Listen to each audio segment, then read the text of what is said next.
Welcome viewers, প্রতিদিনের মতো আজও চলে এসেছি আমার লাঞ্চের থালি নিয়ে। আজকে লাঞ্চে নিয়েছি সাদা ভাত, নিয়েছি শসা স্যালাড হিসেবে। প্রথম পাতে খাওয়ার জন্য নিয়েছি উচ্ছে ও বড়ি ভাজা।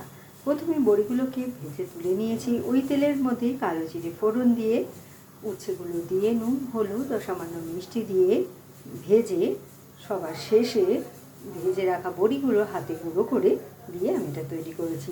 নিয়েছি আলুর চোখা, আলুটাকে সেদ্ধ করে নিয়েছি।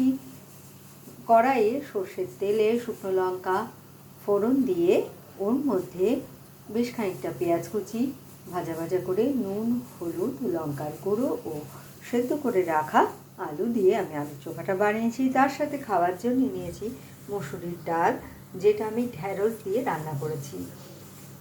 ডালটাকে আমি সেদ্ধ করে নিয়েছি। কড়াইয়ে সর্ষের তেলে 5 ফোড়ন শুকনো লঙ্কা ফোড়ন দিয়ে ছোট কচি ঢ্যাঁড়সগুলো আস্তে আস্তে ঢ্যাঁড়সগুলো নুন হলুদ দিয়ে খানিকক্ষণ ঢেকে দিয়েছি। ঢ্যাঁড়সটা নরম হয়ে এলে ওর মধ্যে সেদ্ধ করে রাখা ডাল দিয়ে আমি এটা বানিয়েছি।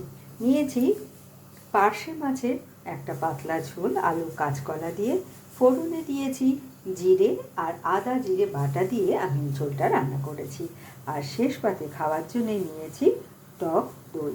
তো কেমন লাগলো আপনাদের আমার এই লাঞ্চের থালিটা? ভালো লাগলে লাইক শেয়ার এবং সাবস্ক্রাইব করবেন আমার চ্যানেলকে। Thank you for watching.